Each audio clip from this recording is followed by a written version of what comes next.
Hello everyone, Gyandeep अकॅडमीमध्ये तुम्हा सगळ्यांचं पुन्हा एकदा स्वागत आहे. हा आपला भूगोल वैकल्पिक विषयासाठीचा डेली आन्सर रायटिंग प्रोग्राम आहे, ज्याला आपण समर्पण म्हणतो. आता ऑलरेडी आपण जिओमॉर्फॉलॉजी आणि क्लायमेटोलॉजी हे 2 पार्ट कव्हर केले.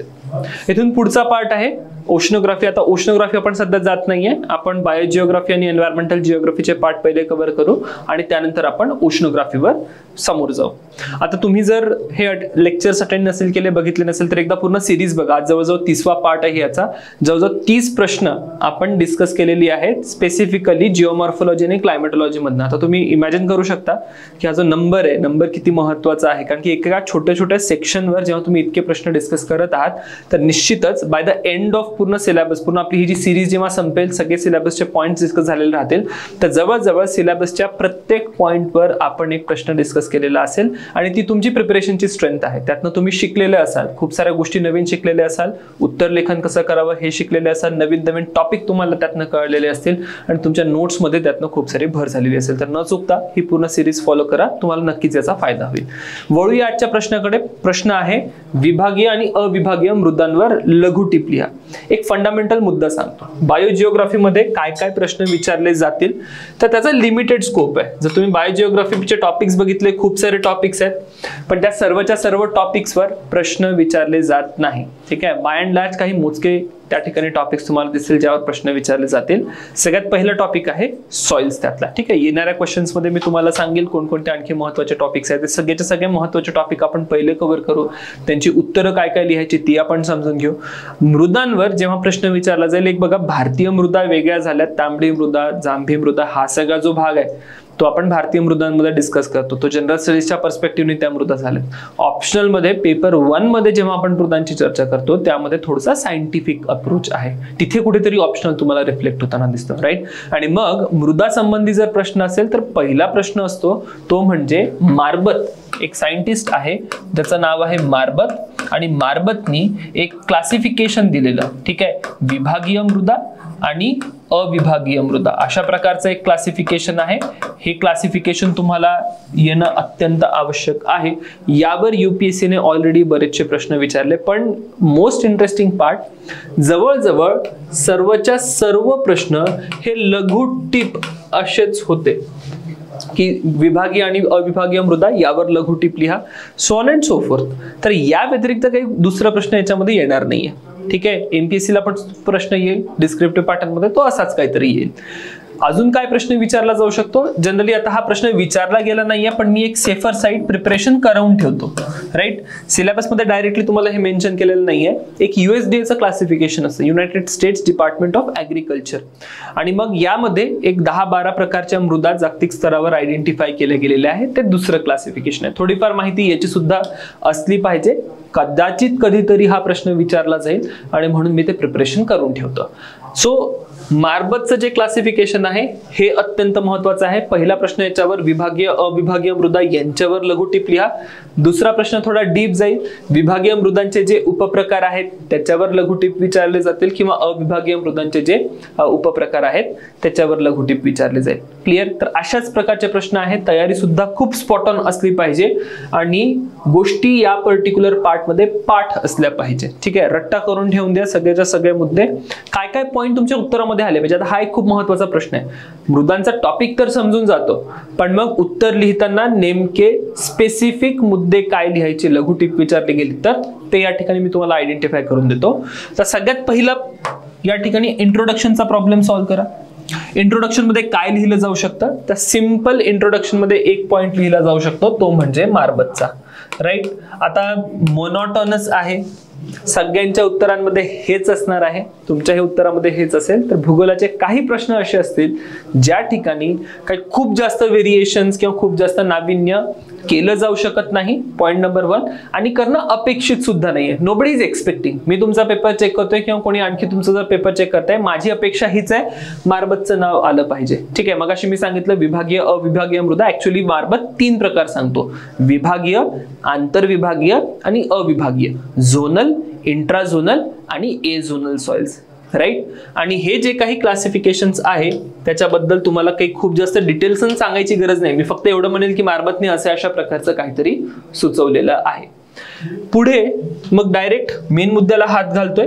विभागीय मृदा आणि अविभागीय मृदा नेमक्या काय असतील ते या ठिकाणी स्पष्ट करणं गरजेचं आहे. तर मी काय काय पॉइंट्स या ठिकाणी एक्सप्लेन केले ते लक्षात घ्या. फर्स्ट अँड फॉरमोस्ट यांना मी थोडं डिफाईन करायचा प्रयत्न केला. या ठिकाणी तुम्ही बघू शकता मी एक विस्तृत परिभाषा केलेली आहे की या नेमक्या कशा मृदा असतात. विभागीय मृदा ज्या स्वस्थानी निर्माण झाल्या, जिथे आढळतात तिथेच निर्माण झाल्यात. ठीक आहे. हवामान आणि इतर बाह्य घटक जे काही असतील त्यांच्या प्रभावाने या निर्माण झालेल्या आहेत. त्या ठिकाणी मृदा निर्मितीची प्रक्रिया मोठ्या प्रमाणावर झाली आणि मूळ खडक त्यापासून त्या मृदा निर्माण झालेल्या आहेत. तर अशा प्रकारची एक प्रक्रिया मी या ठिकाणी निर्मितीची स्पष्ट करतोय. अदर दॅन दॅट दुसरा मुद्दा मग काय या ठिकाणी एक्सपेक्टेड आहे, वितरण. कुठे कुठे तुम्हाला या मृदा आढळतील. आता असं सांगायचं नाही की स्पेसिफिकली कुठे कुठे कोणकोणत्या भागामध्ये या मृदा आढळतात. एक जनरल सांगा की या ज्या मृदा आहे का विस्तृत प्रदेशामध्ये आढळतात. क्लिअर. या ठिकाणी काय म्हटलंय आपण की वितरण काय, विभागीय मृदांचं वितरण आहे एका मोठ्या भौगोलिक झोन मध्ये. तर खंडांचे मोठमोठाले पट्टे असतील, कंटिन्युअस पट्टे आहेत. राईट. कारण की जे हवामानाची स्थिती आहे, जो एक मूळ खडक आहे तो एका विस्तृत प्रदेशामध्ये लोकलाइज तो आढळत नाहीये. राईट. आणि म्हणून मग हे जे काही विभागीय मृदांचे पट्टे असतील ते मोठमोठाले पट्टे आपल्याला आढळतात. काही उपप्रकार सुद्धा या ठिकाणी मेन्शन करा. जसं मी पेडोकॅल्स, पेडॅल्फर्स यांची चर्चा केली आहे. मग त्याच्यामध्ये आणखी डीप जाऊन आणखी सब टॉपिक जे आहेत ते तुम्ही सांगू शकता. पण थोडंसं उत्तर लांबत जाईल तर म्हणून मी आखुडाताने या ठिकाणी घेतोय. काही जनरल मृदा ज्या आहेत, जसं लॅटेराइट मृदा, ही एक झोनल प्रकारची मृदा आहे. क्लिअर. सो मी काही उदाहरणं दिले, जनरल उदाहरणं दिली. लॅटेराइट असेल, पॉटझोल असेल, चेर्नोझेम्स आहे, सेर्नोज आणि वाळवंटी मृदा. तर अशा प्रकारचे काही शब्दप्रयोग तुम्ही या ठिकाणी करू शकता उदाहरणांमध्ये. अदर दॅन दॅट मी शेवटी सांगितलं आहे वैशिष्ट्य, की ही जी मृदा आहे तिचं नेमकं वैशिष्ट्य काय. पुढे अविभागीय मृदाची चर्चा केलेली आहे. Azonal soil, again same point. Azonal soil मध्ये पण मी सांगितलं की नेमकी ही मृदा काय असते, निर्मिती कोणत्या परिस्थितीमध्ये होते, वितरण कसं आहे आणि उपप्रकार किंवा उदाहरणं याची नेमकी काय आहेत. क्लिअर. तर अशा प्रकारे तुम्ही याचे पॉइंट जे आहेत शॉर्ट नोटच्या मार्फत लिहू शकता. मग मुद्दा येतो कन्क्लुजनचा. कन्क्लुजन मध्ये काय लिहिलं जाऊ शकतं. तर कन्क्लुजन मध्ये खूप स्पेसिफिक काही नाहीये. अगेन एक जेनेरिक कन्क्लुजन देऊ शकता, जिथे मी फिजिकल जिओग्राफी, ह्युमन जिओग्राफी मध्ये घेऊन चाललो. अदर दॅन दॅट माझ्याजवळ एक बेटर कन्क्लुजन तुमच्यासाठी आहे. कन्क्लुजन मध्ये मी काय लिहिणार की मारबतनी दिलेलं जे वर्गीकरण आहे या व्यतिरिक्त आणखी काही वर्गीकरण आढळतात आणि त्यामध्ये USDA ने जागतिक मृदांचं वर्गीकरण दिलं असेल किंवा ICAR ने भारतीय मृदांचं वर्गीकरण दिलेलं आहे, तर ही वर्गीकरण सुद्धा महत्वाची ठरतात मृदांच्या अभ्यासामध्ये. क्लिअर. आता मी या ठिकाणी माझा अप्रोच बघा काय आहे.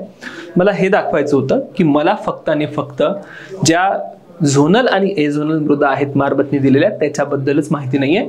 मी मृदांचा टॉपिक खूप चांगल्याने केलेला आहे. क्लिअर. आणि मग मृदांच्या टॉपिक मध्ये मला हे माहिती आहे की बियॉन्ड मारबत USDA क्लासिफिकेशन आहे जागतिक स्तरावरच्या मृदांसाठी किंवा भारतीय मृदांसाठी ICAR क्लासिफिकेशन आहे. सो हा एक माझा पर्स्पेक्टिव्ह मी इथे दाखवून दिला किंवा प्रिपरेशन या ठिकाणी दाखवलेली. तर काही गोष्टी दाखवायसाठी करायला लागतात. समजा मी जेनेरिक या ठिकाणी कन्क्लुजन दिलं असतं, फिजिकलला ह्युमन मध्ये घेऊन आलो असतं तरीही चाललं असतं.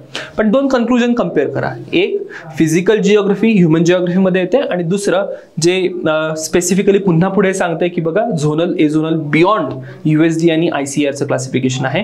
तर निश्चितच इथे मला तुमच्या प्रिपरेशन जे आहे त्या आणखी डीप असल्याचं दिसून येतं. तो एक पर्स्पेक्टिव्ह नेहमी लक्षात ठेवायचा. जिथे जिथे तुम्ही हे दाखवू शकता की तुमचं प्रिपरेशन खूप डीप आहे त्या ठिकाणी दाखवायचा प्रयत्न करा. पर्टिक्युलरली ऑप्शन मध्ये, GS मध्ये हे नाही करायचं. नावच आहे GS जनरल स्टडीज, तर तिथे एक बऱ्यापैकी ब्रॉड पर्स्पेक्टिव्ह असणं अपेक्षित आहे. ऑप्शन मध्ये डीपर पर्स्पेक्टिव्ह असणं अपेक्षित आहे. आकृती किंवा नकाशा काढू शकतो का? नकाशाचा मला या ठिकाणी खूप जास्त स्कोप दिसत नाहीये. पॉसिबिलिटी पण नाहीये, जागा पण नसेल तितकी.